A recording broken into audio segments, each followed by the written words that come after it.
hindi ko lang ma-imagine na magagawa sa akin yung bigla akong inalisan, tapos hindi na bumalik. Hindi ko expect to, yung ganitong mangyayari sa akin. Actually, masaya ako sa resulta na nagkaroon ulit ako ng baby kasi sa sobrang stress ko, yun, dinudugo ako. 29 hours na akong walang tulog, kakaisip na nasan ba si Gray, ganun. Sunod lang din talaga naging problema ko. Tapos nag-birthday din yung anak ko, so wala akong magawang ganap para sa birthday ni Gray. Ganun. Pero ito nga yung gift ko sa kanya sana, pero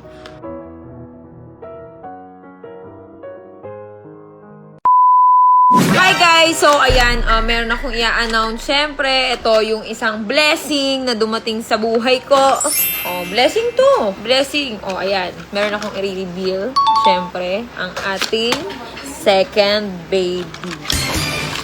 So, nag-positive ako nung 11. Ito, medyo malabo yung isa eh. Oh.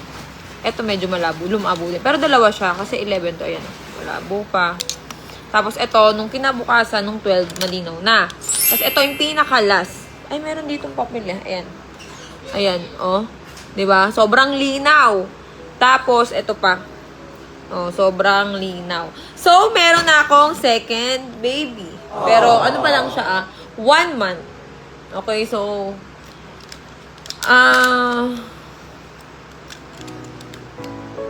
ayun, nung nalaman ko, masaya ako.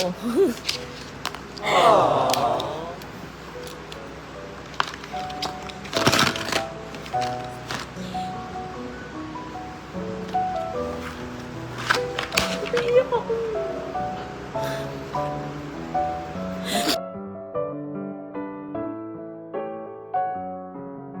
Happy ka, B. Actually, masaya ako sa resulta na nagkaroon ulit ako ng baby kasi sa sobrang stress ko, yun, dinudugo ako. Ilang beses akong dinudugo.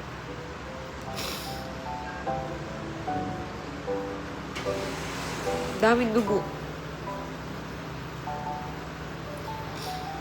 Pangalawang beses na to, nasugod ako sa ospital nung one day to. Ganyan ako magdugo yun. Pero positive siya. Pina-check namin sa St. Luke's nung nakaraan, yun nga yung nag-birthday si Gray. Ano naman siya, safe naman. Positive naman. Kaso nga, dahil 5 weeks pa lang, so hindi pa kita yung fetus. Ay, masakit lang sa akin. Meron kaming video na nag-PT ako. Sobrang saya namin. Kaso syempre, ayoko na gamitin yung video na yun. Ganito na lang. Hindi ko expect to, yung ganitong mangyayari sa akin. Na, parang haharapin ko na naman mag-isa to. Diba? Nangyari ito sa akin noon. Syempre, gusto kong explain na buntis ako kasi baka mamaya mapansin nyo sa vlog na malaki yung tiyan ko. Tapos, syempre, hanapan nyo ako, nasan yung partner ko.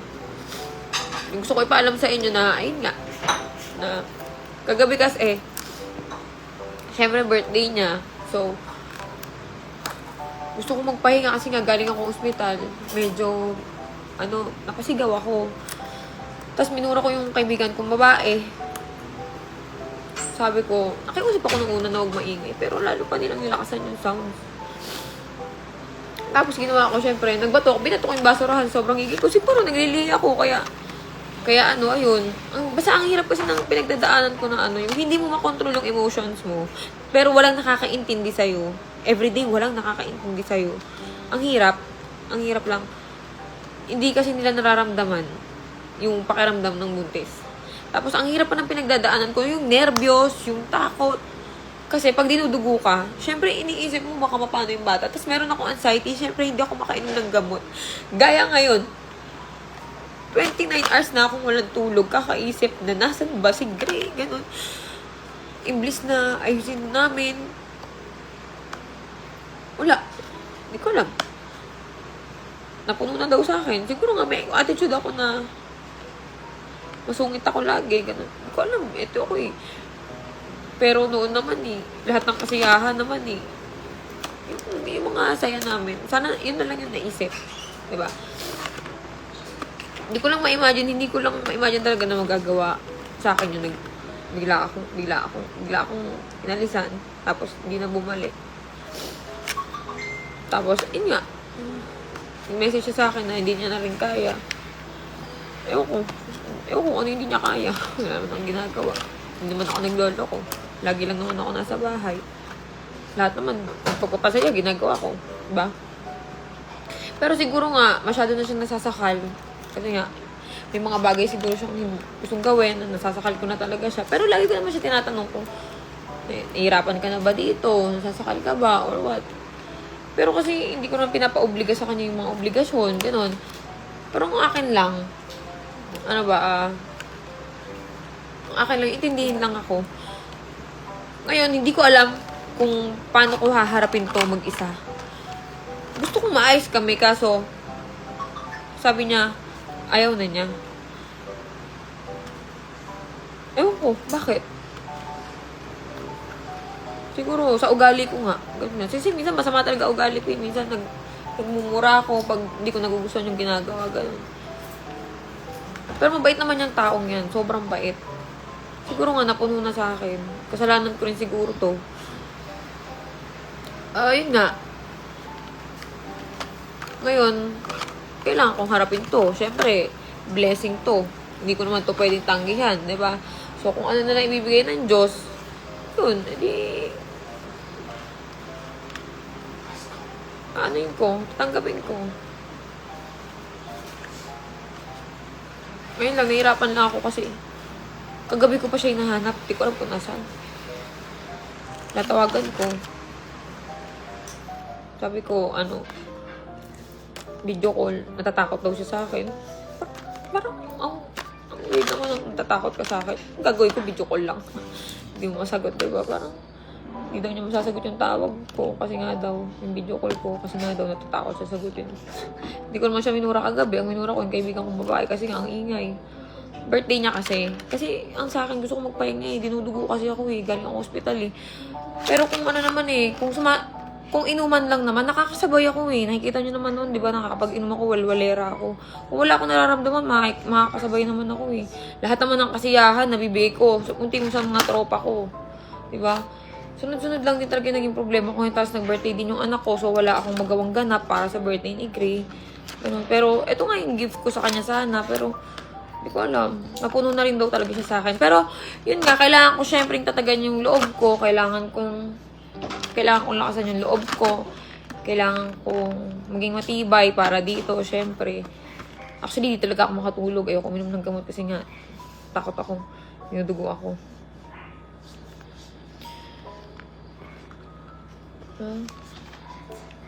Ayoko masyado umiyak. Nalulungkot lang ako kasi akala ko yun na. Akala ko basta akala ko yun na yun. Kasi, pinlano ko to eh. Hindi ako nag-inom ng 4 months eh. Nagpunta kami ng OB, pinlano ko mabuo to eh. Tapos biglang ganun. Hindi ko alam. Basta, biglang ganun. Sabi ko yung paglilihim, may attitude talaga eh. Pero, hindi daw niya nakayanan eh. Lagi daw akong galit. Hindi na daw niya kaya tiisin yung ugali kung ganun. Ang pinangawakan ko kasi noon yung yung proposal, yung sinabi niya na aalagaan na kami ni Mikey, yung ganun. Hindi ko lang, parang isang iglap na wala.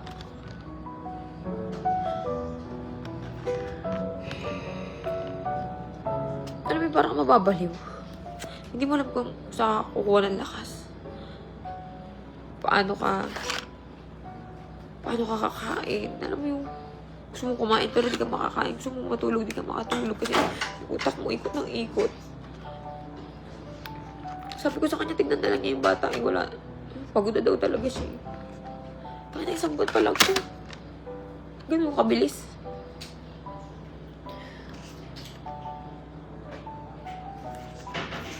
Pero okay lang. Haharapin ko to. Kasama si Mikey. Si mga tropa ko dito. Buti nandito sila. Sinabihan ako ng tatay ko na aawa sa akin, pero di ko umiyak kanina. Iyak si Papa.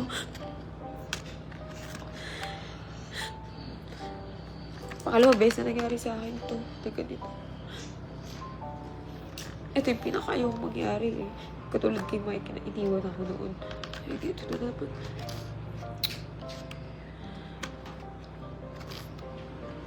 Hindi ka man swerte sa pag-ibig. Wala na talaga akong ginagawa sa mga hindi ko nga ginagawa sa kanya yung mga ginagawa niya sa akin doon.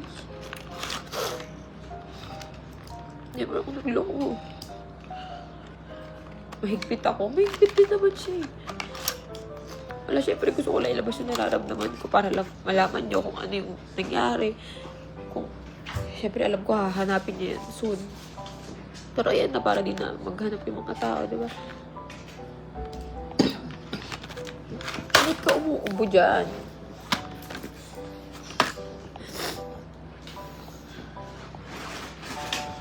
Ano lang, parang ito yung pinaka malungkot na nangyari ulit ngayon sa buhay ko. Na paano ko haharapin. Ang hirap. Tapos, syempre, ang hirap kung babalik siya. Hindi ko na alam kung saan siya pumunta. Kung saan siya galing. Kasi, trauma ako, syempre.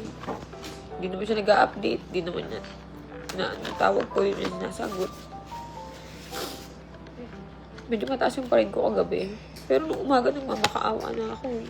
Para na lang sa bata eh. Pero wala talaga eh. Pag bumalik ba siya? Tatanggapin mo. Kala, pagod na nga ako eh.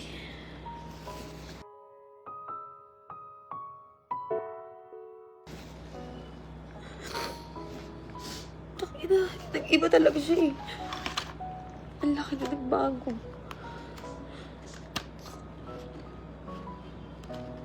Takina ako pag nag-aaway kami, hindi ako lumalapit. Hindi ako nagkakwento sa mga tropa ko. Talaga, hindi. Hindi ako nagkakwento. Pupunta lang ako sa kabilang bahay. Nagmumukmuk ako dun.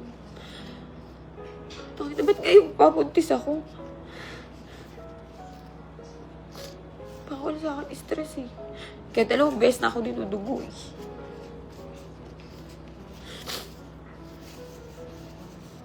Pero okay lang.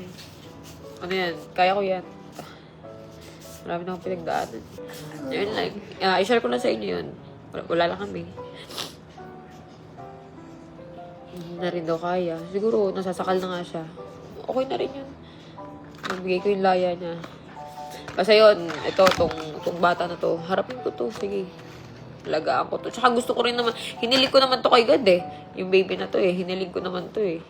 Yun nga, binigay sa akin. Siguro para sa akin, binigay sa akin. Wala, gusto ko lang din pasalamat sa'yo. Sa kanya.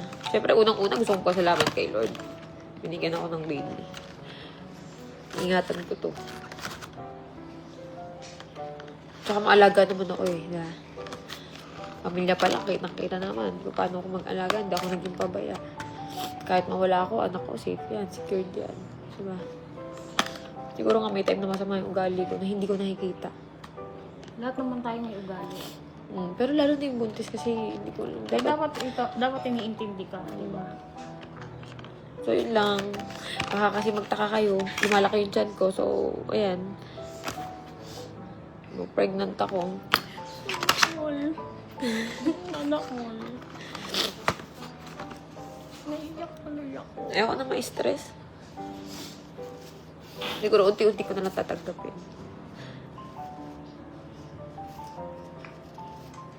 Hindi kasi ako nakinig sa tatay ko.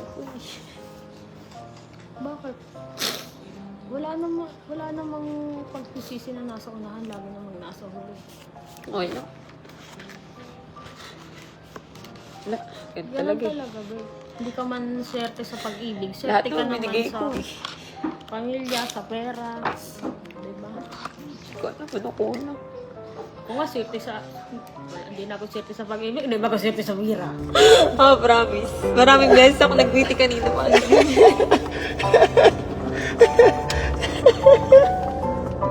Ay, ganun. Ay, ano to? Promise. Ano?